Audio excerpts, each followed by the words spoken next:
Hi friends, welcome to my classroom. বন্ধুরা, এই ভিডিওতে ক্লাস 6-এর রায়মানের প্রশ্নবিচিত্রা 2025 এর অঙ্কের সেকেন্ড সামেটিভ ইভ্যালুয়েশনে যে 2 নম্বর স্কুল আছে হেয়ার স্কুল, এর এক দাগ থেকে পরপর সমস্ত অঙ্কগুলো করব। তো শুরুতেই বলবো, আমার চ্যানেলে প্রথম হয়ে থাকলে অবশ্যই চ্যানেলটি সাবস্ক্রাইব করো এবং ভিডিওটি অবশ্যই তোমার বন্ধুদের সাথে শেয়ার করবে। আর ফেসবুক থেকে দেখে থাকলে আমার পেজটিকে অবশ্যই লাইক করবে ও ফলো করবে। তো এখানে আছে 0.2 মিটার সমান কত কিলোমিটার। তাহলে মিটার থেকে কিলোমিটার করতে হবে। আমরা জানি যে 1000 মিটারে 1 কিলোমিটার হয়। তো মিটার থেকে কিলোমিটার করতে গেলে 1000 দিয়ে ভাগ করতে হবে। 0.2 মিটার সমান 0.2 বাই 1000 কিমি। তাহলে দশমিক আরও 1 2 3 3 ঘর সরে যাবে। তাহলে 0.1232 কিমি। নেক্সট আছে 2 দাগ। -87 এর সঙ্গে ড্যাশ যোগ করলে প্লাস -67 এর সঙ্গে ড্যাশ যোগ করলে +67 হবে। তাহলে -67 সাথে কত যোগ করলে +67 হবে? তাহলে আমরা কী করব? +67 থেকে -67 বিয়োগ করব, সমান +67 মাইনাসে মাইনাসে +67, 7 7 14, 4 হাতে 1 12 আর 13। তাহলে এটা হচ্ছে 134, +134 বিয়োগ করতে হবে। তারপরে আছে 5 এর পরপর 5টি গুণিতকের গসাগু ড্যাশ হবে। তাহলে 5 এর পরপর গুণিতক, 5টি গুণিতক।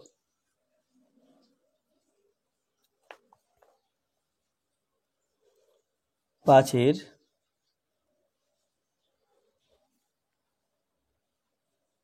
পরপর 5টি গুণিতক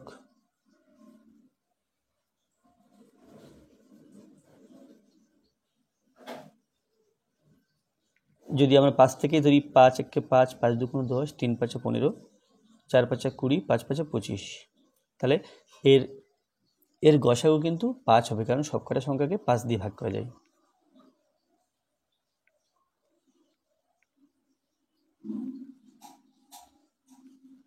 এর গসাগু সমান 5।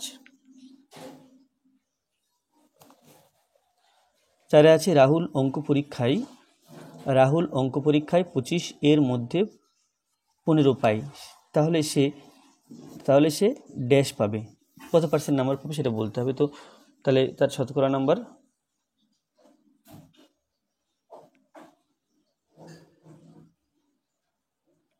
সমান 15 পেয়েছে 25 মধ্যে, তাহলে একে 100 দিয়ে গুণ করতে হবে। পার্সেন্ট এটা হলো 4, তাহলে 4 15 60%। তাহলে সে 60% নাম্বার পেয়েছে। একটি ত্রিভুজাকৃতি পিরামিডের তল সংখ্যা ও ধার সংখ্যার যোগফল হবে ড্যাশ। তাহলে ত্রিভুজাকৃতি পিরামিড, তার মানে সেটা কেমন দেখতে দেখে নাও। এটা মনে করলাম পিরামিডটার ভূমি। তাহলে ধার এখানে কটা হলো? 1টা 2টো 3টে,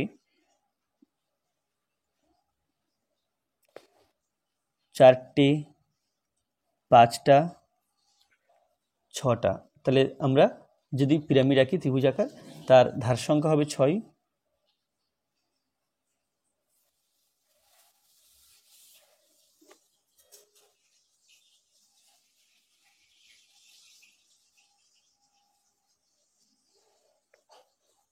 তো এখানে আছে একটি ত্রিভুজাকৃতি পিরামিডের তল সংখ্যা ও ধার সংখ্যার যোগফল কত। তাহলে তল হবে 4টি তল হবে। তাহলে এই বাহুর জন্য পেছনে একটা তল, এই বাহুর জন্য এখানে একটা তল, এই বাহুর জন্য এটা একটা তল, আর নিচে একটা তল। তাহলে তল সংখ্যা, আগে ধার সংখ্যা লিখি। ধার সংখ্যা সমান 6, তল সংখ্যা সমান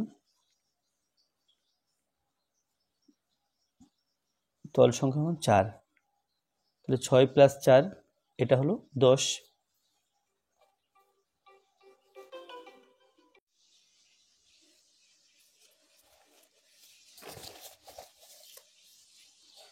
একটি নির্দিষ্ট বিন্দুতে ড্যাশটি সরলরেখা আঁকা যায়। এটা হবে অসংখ্য সরলরেখা আঁকা যায়। তিনটি সরলরেখা একই বিন্দু দিয়ে গেলে তাকে বলা হয় সমরেখা। 3টি সরলরেখা একই বিন্দু দিয়ে সমবিন্দু। আর 240 এর 45%।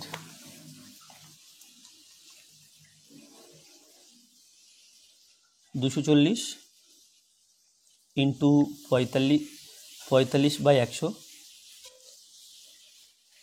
तो যদি 10 দিয়ে কাটা যায় তাহলে বা 20 দিয়ে কাটছি 5 20 100 আর এটা 20 দিয়ে কাটলে 12 এটা 5 নং 45 তাহলে 9 12 108। তারপরে আছে একটি চোঙের তল সংখ্যা ড্যাশ। তাহলে চোঙ এরকম দেখতে, একটা দুটো আর পাশ বক্রতল, তিনটে তল। একটি চোঙের তলের সংখ্যা এখানে তিনটি, দুটি সংখ্যার গুণফল 360 এবং তাদের গসাগু 9 হলে সংখ্যা দুটির লসাগু কত।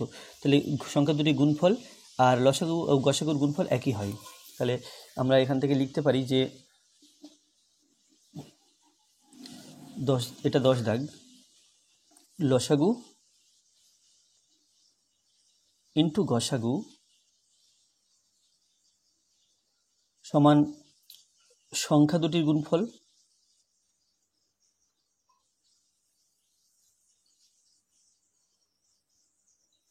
তাহলে এখান থেকে পাই বা লসাগু ইন্টু গসাগু,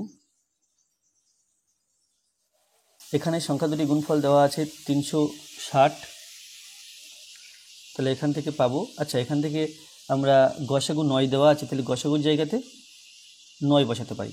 তাহলে লসাগু সমান 360/9 4 নং 36, তাহলে এটা হলো 40, তাহলে লসাগু বেরোলো 40। এরপরে 2-এর 1 আছে গুণফল নির্ণয় করো। 0.325 তার সাথে গুণ করতে হবে 0.2। তো দশমিকের পরে 3টে অঙ্ক আছে, তাহলে 325/1 পিঠে 3টে শূন্য দেব।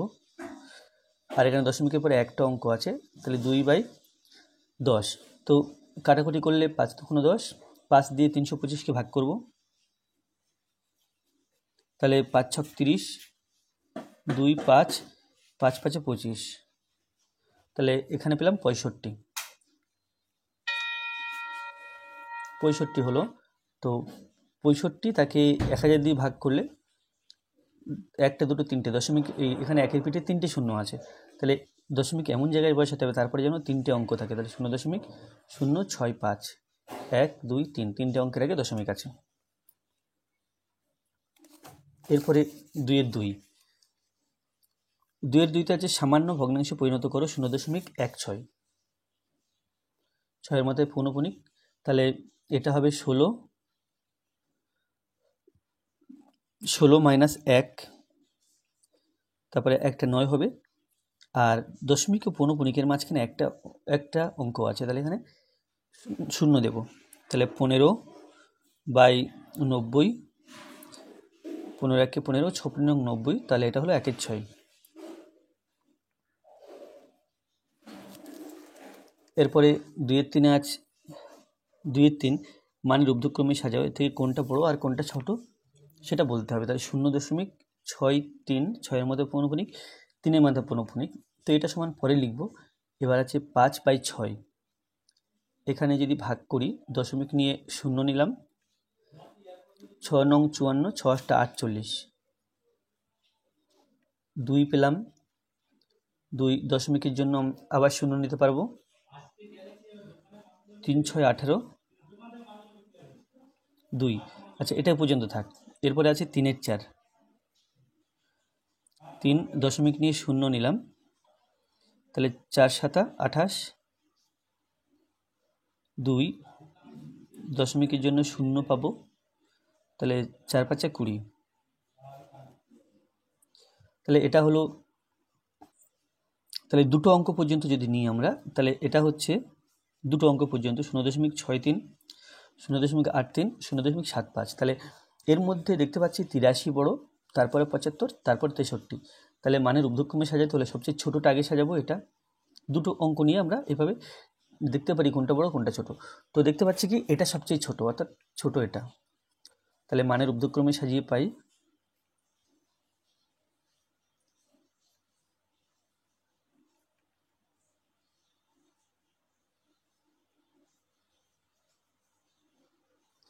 এখানে 0.63, 6-এর মাথায় পৌনপুনিক, 3-এর মাথায় পৌনপুনিক, তারপরে এটা 3-এর 4, তারপরে এটা 5-এর 6, তাহলে এটা 2-এর 3 হলো। এরপরে 2-এর 4,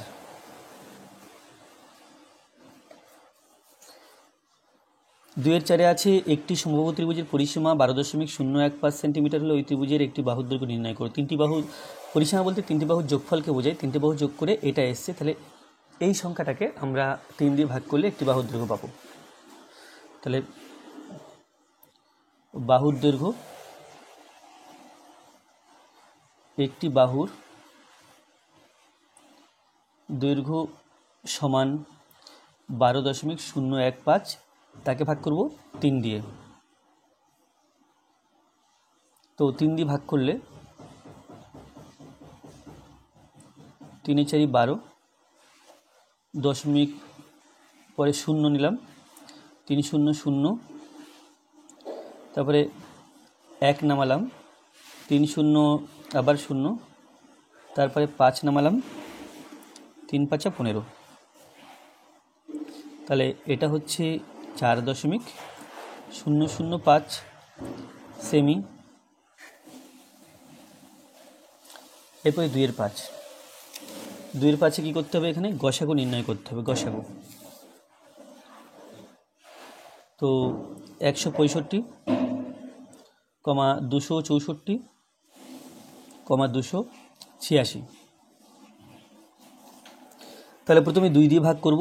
165টা 2 দিয়ে ভাগ যাবে না, বাট এখানে আচ্ছা গসাগু যেহেতু করতে হবে সেহেতু সবকটা সংখ্যাকে যে সংখ্যা দিয়ে ভাগ করা যাবে এখানে সেটা দিতে হবে, তো 2 দিয়ে দেব না, এখানে 165 থাক। তাহলে সবকটা সংখ্যাকে কোন সংখ্যা দিয়ে ভাগ করা যাবে জানতে গেলে সবচেয়ে সোজা হচ্ছে এই সংখ্যাটাকে 5 দিয়ে ভাগ করা যাবে। তো এক কাজ করি, 5 দিয়ে 165কে ভাগ করে দেখি কত আসছে। 3 5 15, 3 5 15 অর্থাৎ 33, মানে এটা 11 দিয়ে 3 11 33 হবে। তো এটা 11 দিয়ে ভাগ করা যাবে, এটা 11 দিয়ে ভাগ করা যাবে, এটাও 11 দিয়ে ভাগ করা যাবে। তাহলে এখানে 11 দিলাম, 11 দিলে 1 6 5, 1 6 5, একে 11 দিয়ে ভাগ করলে 11 1 11, 5 11 55, অর্থাৎ 15 হচ্ছে। 264, 11 2 22, 4 11 44, 24 হলো। এবার 286, 11 2 22,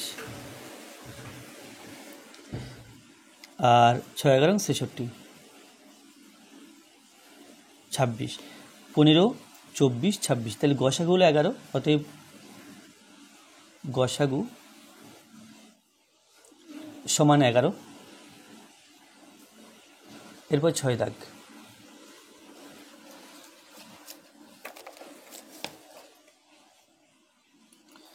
6 দিকে আছে কত টাকার 20% 17 টাকা হবে। তাহলে কত টাকার 20% 17 টাকা, তো মনে করি এক্স টাকার 20% 17 টাকা, তাহলে এক্স ইন্টু 20/100, এটা সমান 17 লিখতে পারি। তাহলে এখান থেকে লিখতে পারি এক্স সমান 17, আর এই সংখ্যাকে ডান দিকে লিখব বাট উল্টে 20।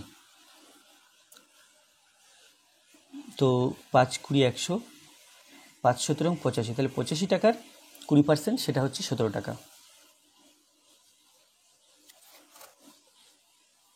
এরপর 3-এর 1, 3-এর 1-এ আছে 13 দ্বারা বিভাজ্য এমন ক্ষুদ্রতম সংখ্যা লেখো যা 13 দ্বারা বিভাজ্য এমন ক্ষুদ্রতম সংখ্যা লেখো যা 12 16, 8 12 16 20 দিয়ে ভাগ করলে প্রতি ক্ষেত্রে 1 ভাগশেষ থাকবে। তো প্রদত্ত সংখ্যাগুলোকে আগে লসাগু করে নিতে হবে। 3-এর 1, 8 12 16 20, এর লসাগু করে পাই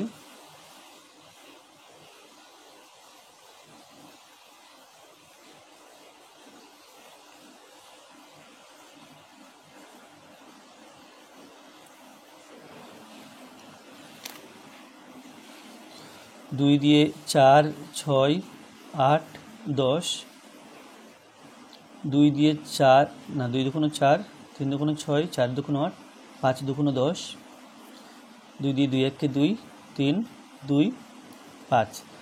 অতএব লসাগু সমান 2 ইন্টু 2 ইন্টু 2, 2 2 2, 3 2 5,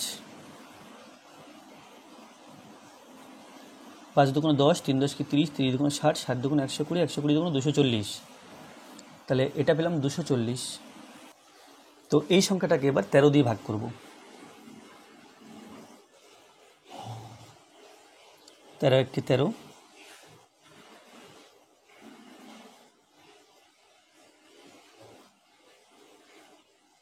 3 8 24 4, 3 8 24 4 হাতে 2, 8 1 8,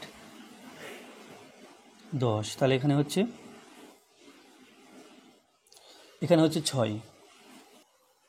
তাহলে এরকম 240 ইন্টু 1 প্লাস 1 করলে আমরা পাই 241।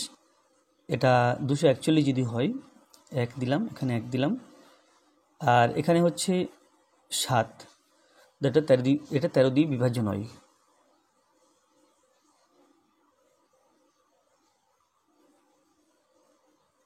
এরপরে যদি 240 ইন্টু 2 প্লাস 1 করি, তাহলে 24 দুগুণ 48, আর 480, তাহলে 481। তাহলে 481টা দেখছি 13 দিয়ে বিভাজ্য কিনা, এখানে ভাগ করে দেখতে হবে। 481, তাহলে 3 13 39,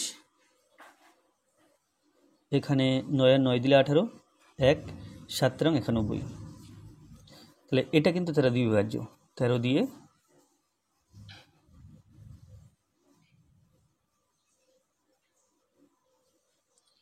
তাহলে এই সংখ্যাটা হচ্ছে 481। এরপরে দেখো, অনিল তার মাসিক আয়ের 22% বাড়ি ভাড়া দেন। যদি অনিল বাবুর প্রতি মাসে 1870 টাকা বাড়ি ভাড়া দেন, তাহলে অনিল বাবুর মাসিক আয় কত?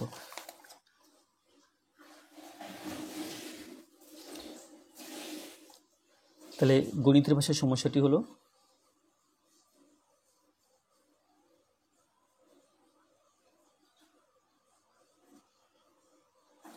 মাসিক আয় আর বাড়ি ভাড়া, মাসিক আয় আর বাড়ি ভাড়া। মাসিক আয় যদি 100 টাকা হয়, তাহলে তিনি বাড়ি ভাড়া দেন 22 টাকা, কারণ 22% আছে। এবার বাড়ি ভাড়া দিচ্ছেন 1870 টাকা, তবে মাসিক আয় কত? তো ঐকিক নিয়ম করব যে 22 টাকা বাড়ি ভাড়া হলে মাসিক আয় হয় 100 টাকা। বাড়ি ভাড়া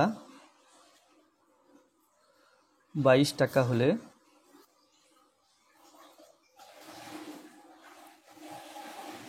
মাসিক আয় সমান 100 টাকা।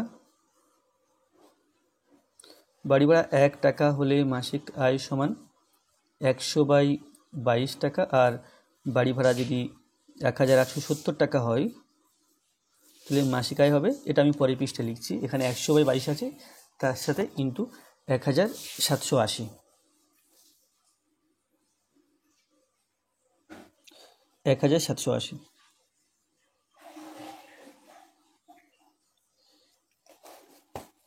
এখানে না 1870।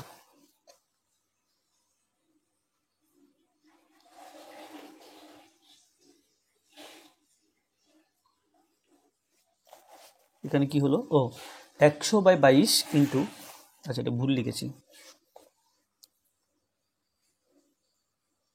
100/22 ইন্টু 1870। তাহলে এখানে 11 দিয়ে কাটাকুটি করতে পারবো আমরা।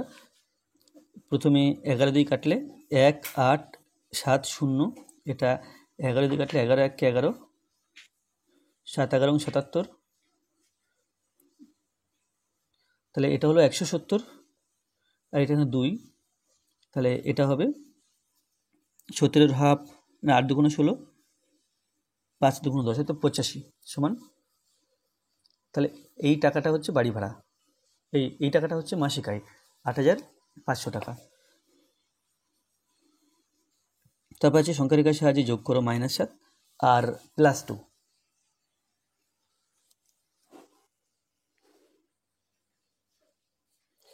তাহলে সংখ্যা রেখার এখানে এঁকে নিতে হবে প্রথম সংখ্যা রেখা -7 + 2। তো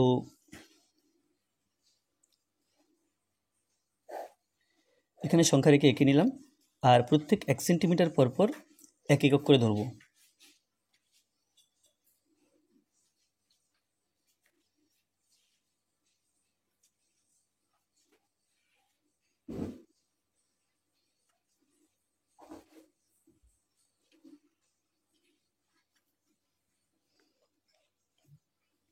তাহলে এখানে 0 ধরলাম, -1, -2, -3, -4, -5, -6, -7, -8, -9। তাহলে প্রথমে -7, অর্থাৎ 0 থেকে 7 ঘর বাদিকে, এটা 0, এখান থেকে 7 ঘর বাদিকে, এটা হলো -7। আর তারপরে -7 পরে +2 অর্থাৎ এটা হলো -7, আর +2 মানে এটা ডান দিকে 2 ঘর যেতে হবে, -7 থেকে 1 ঘর 2 ঘর, অর্থাৎ এই পর্যন্ত।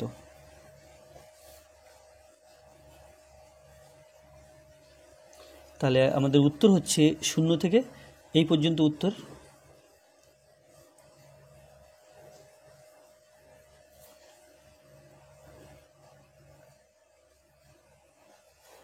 তাহলে এটা হচ্ছে -5, অতএব -7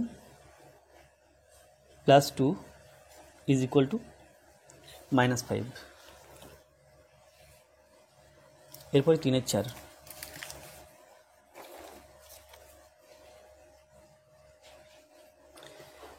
তাহলে 3-এর 4-এ আছে 15.77 মিটার লম্বা বাঁশের 2.25 মিটার বাদ দিয়ে বাকি অংশকে সমান 4 ভাগে ভাগ করতে হবে, অর্থাৎ এর থেকে এটা বিয়োগ করে তাকে 4 দিয়ে ভাগ। 15.77, তার থেকে বিয়োগ করতে হবে 2.25, তাকে ভাগ করতে হবে 4 দিয়ে। তাহলে 15.77 2.25, তা এখানে পাচ্ছি 2, এখানে পাচ্ছি 5, আর 2 এখানে 13, তাহলে সমান 13.52, তাকে ভাগ করব 4 দিয়ে।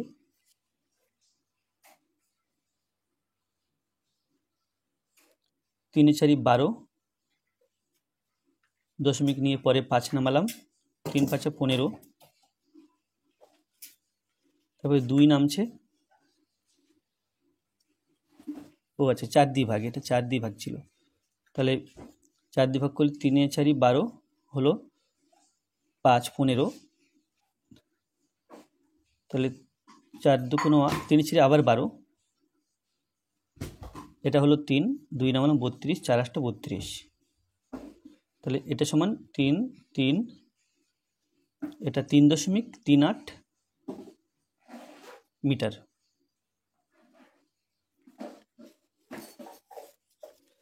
এরপরে 3-এর 5-এ আছে আয়তক্ষেত্রাকার মাঠের পরিসীমা 424 মিটার, দৈর্ঘ্য 128 মিটার হলে প্রস্থ কত হবে। তাহলে এখানে পরিসীমা দেওয়া আছে, তো পরিসীমা দেওয়া আছে, এটা আয়তকার মাঠ, তাহলে এই পরিসীমাকে যদি আমরা 2 দিয়ে ভাগ করি তাহলে দৈর্ঘ্য আর প্রস্থ পাবো।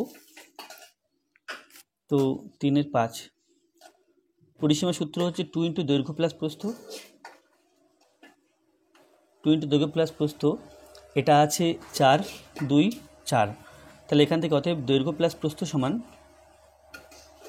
যদি 2 × না করি তাহলে এদিকটাকে হাফ করতে হবে, 4 2 4/2 সমান 2 1 2, এটা হলো মিটার, এটা হলো দৈর্ঘ্য আর প্রস্থের যোগফল, এটা দৈর্ঘ্য প্রস্থের যোগফল।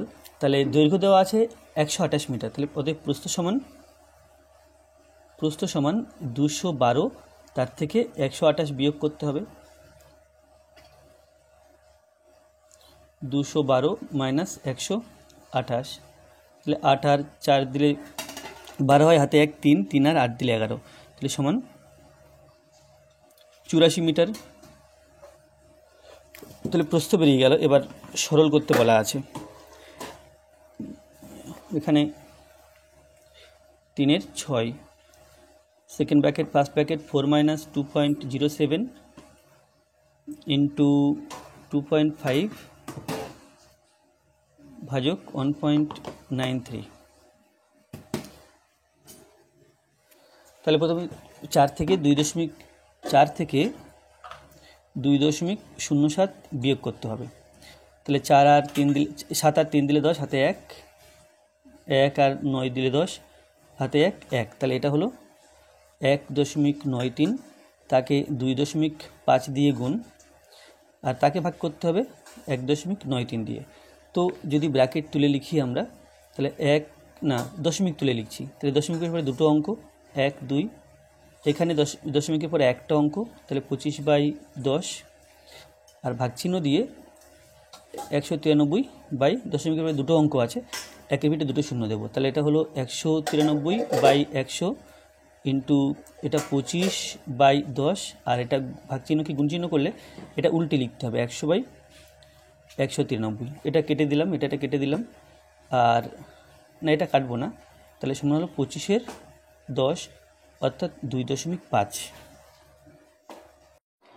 নিচের প্রশ্নগুলির উত্তর দাও যে কোনো তিনটি। একে আছে তোমার ক্লাসে সপ্তাহে 6 দিনের উপস্থিতির তথ্য নিচে দেওয়া হলো। এখানে বার সোমমঙ্গল বুধ বৃহস্পতি শনি শুক্র, সোমমঙ্গল বুধ বৃহস্পতি শুক্র শনি, আর ছাত্র সংখ্যা দেওয়া আছে।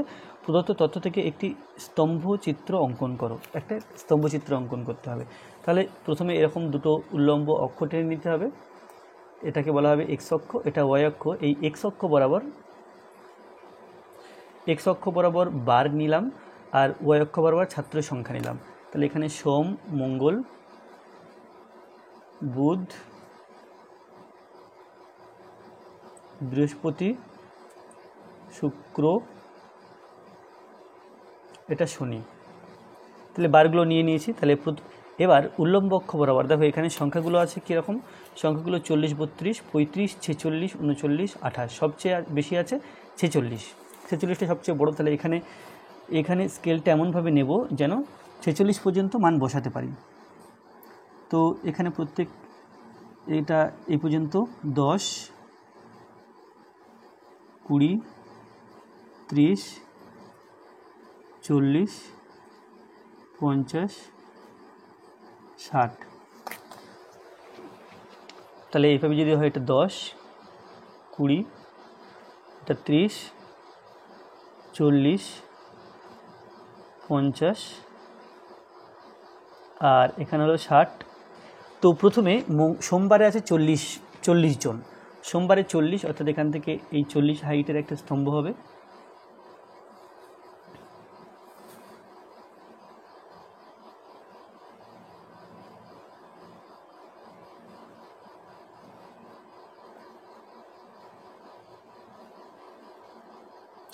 এই পর্যন্ত মোটামুটি এটা 40।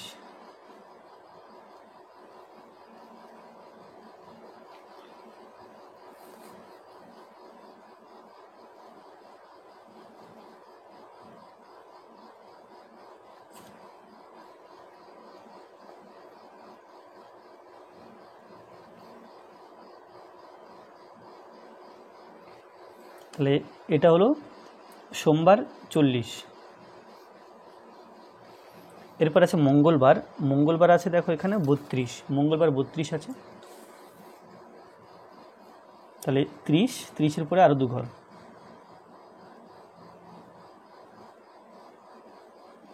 10, 20, 30, আর 2 ঘর এখানে এই 32।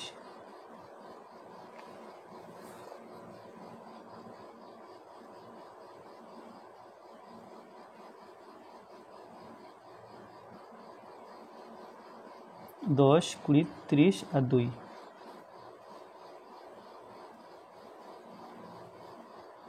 এই পর্যন্ত 32।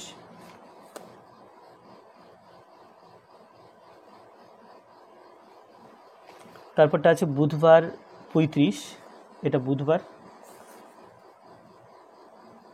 তাহলে স্তম্ভগুলো এমনভাবে নেব যেন সমান এর চওড়াটা সমান হয়, তাহলে দেখতে ভালো লাগবে।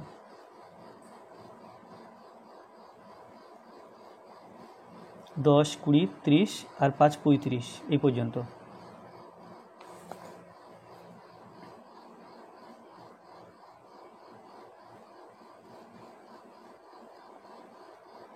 দশ, 20, 30, তাহলে এটা হয়ে গেল 35।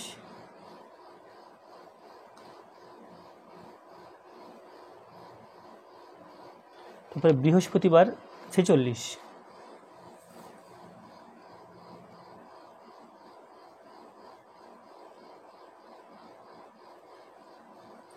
দশ, কুড়ি, 30, 40 আর এখানে 6, 46,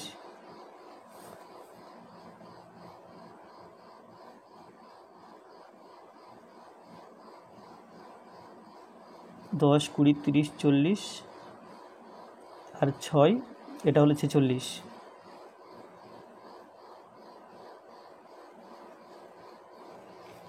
নেক্সট আছে শুক্রবার আছে 39,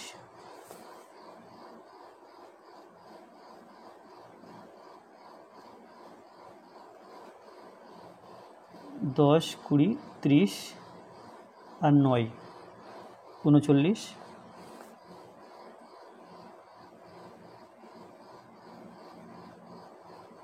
10, 20, 30, তাহলে এটা হলো 39। আর শনিবার আছে 28, এটা শনিবার,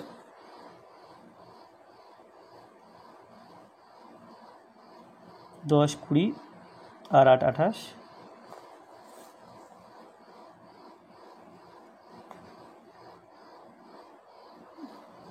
10, 20 আর এখানে আর 8, 28।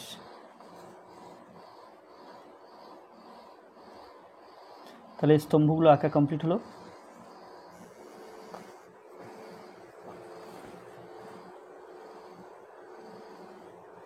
এরপর আছে 4-এর 2, 4-এর 2তে আছে তিনটি চাকার পরিধি যথাক্রমে 48 ডেসিমিটার, 72 ডেসিমিটার ও 60 ডেসিমিটার। চাকা তিনটি যদি একই স্থান থেকে চলতে আরম্ভ করে তবে কমপক্ষে কত দূরত্ব অতিক্রম করলে প্রত্যেকটি চাকা পূর্ণ সংখ্যক বার ঘুরবে। অর্থাৎ আমাদের কী করতে হবে, এই চাকার যে পরিধি দেওয়া আছে এই পরিধি তিনটি লসাগু বের করতে হবে। তাহলে লসাগু বের করতে হবে এবং লসাগু করলে সেটা হবে দূরত্ব। তো এখানে 48 আছে, 48, 72 ও 60 এর লসাগু করে পাই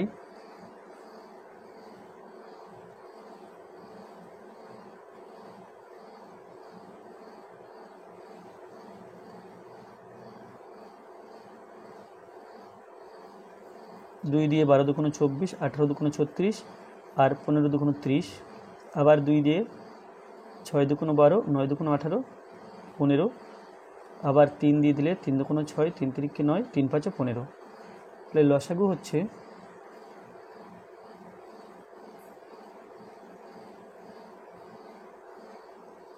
2 3 খানা, তারপরে 3 2 3 5,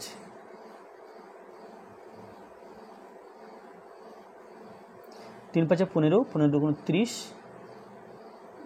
3 30 90, 90 দুগুণ 180, 180 দুগুণ 360, 360 দুগুণ 720, 15 দুগুণ 3 5 15, 15 দুগুণ 30, 3 30 90, 90 দুগুণ 180, 180 দুগুণ 360, 360 দুগুণ 720। তাহলে কি আছে, কমপক্ষে কত দূরত্ব অতিক্রম করলে, অর্থাৎ কমপক্ষে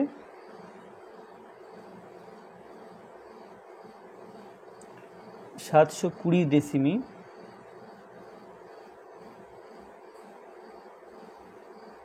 দূরত্ব অতিক্রম করতে হবে।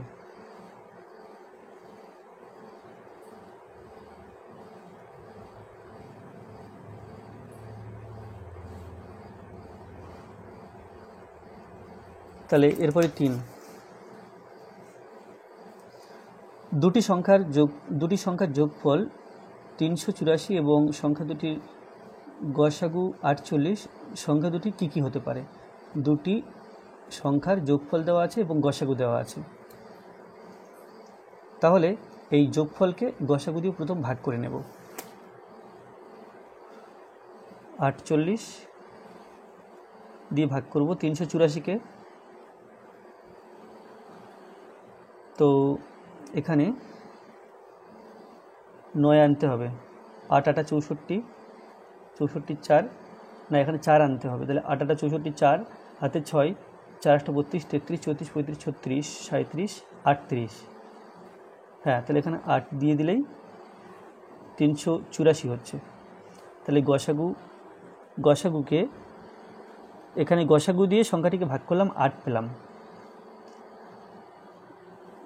তাহলে 8কে আমরা কত রকমভাবে লিখতে পারি? তাহলে 48, তাহলে সংখ্যাটা হচ্ছে 48 × 8, এটা হলো 384 সমান 48 × 8। তো এই 8 থেকে আমরা বিভিন্ন রকমভাবে লিখতে পারি, যেমন এখানে লিখতে পারি 48 × 7 + 1 লিখতে পারি, 48 × 7 না 6 + 2 লিখতে পারি। তারপরে 48 × আমাকে করতে হবে 8, 7 + 1 করলে 8 হয়, 6 + 2 করলে 8 হয়, তারপরে 5 + 3 করতে পারি, তারপরে 48 × 4 + 4 করতে পারি। এতগুলো সম্ভাবনা আছে। তো 48 আর 7 গুণ করলে আমরা পাই 7 8 56 6, 7 8 56 6 হাতে 5, 4 7 28 29 30 31 32 33, এটা হবে। আর 48 আর 48, তাহলে এইটা হতে পারে, এই দুটো সংখ্যা হতে পারে। ওইভাবে না হয়ে যদি এভাবে ভাঙি আমি, তাহলে 6 8 48 8 হাতে 4, 4 6 24 আর 4 28, তাহলে 288 আর 48 দুগুণে 96, এরকম হতে পারে। তারপরে 5 এবং 48 গুণ করলে 240 হলো, 48 এবং 5 গুণ করে 240, প্লাস 3 এবং 48 গুণ করছি, তাহলে 3 8 24 4, 3 8 24 4 হাতে 2, 3 4 12 আর 2 14, তাহলে এরকমভাবেও হতে পারে। আর হতে পারে এখানে 4 দিয়ে 48কে গুণ করতে হবে, 4 8 32 2 হাতে 3, 4 4 16 আর 3 19, তাহলে 192 প্লাস 192, তাহলে সংখ্যা দুটি, এই দুটি হতে পারে, এই দুটি হতে পারে, এই দুটি হতে পারে, বা এই দুটি হতে পারে।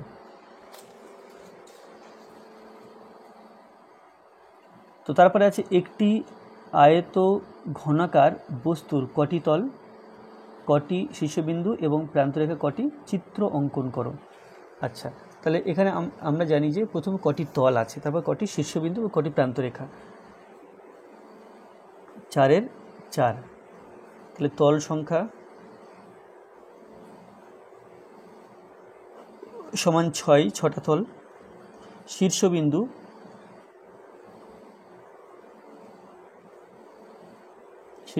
গুণে গুণে লিখব, আর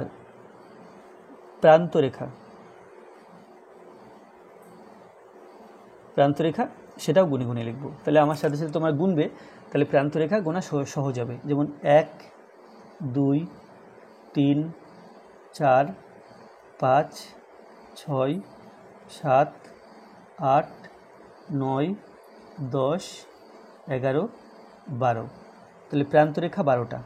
শীর্ষবিন্দু গুনব 1 2 3 4 5 6 7 8, শীর্ষবিন্দু 8টা, আর তল সংখ্যা আছে 6টা। তো এটাই ছিল আজকে ভিডিওর লাস্ট অঙ্ক। ভিডিওটি ভালো লাগলে অবশ্যই লাইক করবে, কোনো প্রশ্ন থাকলে কমেন্টে জানাবে, আর আমার চ্যানেলে প্রথম হয়ে থাকলে অবশ্যই চ্যানেলটি সাবস্ক্রাইব করবে এবং ভিডিওটি অবশ্যই তোমার বন্ধুদের সাথে শেয়ার করবে। ধন্যবাদ।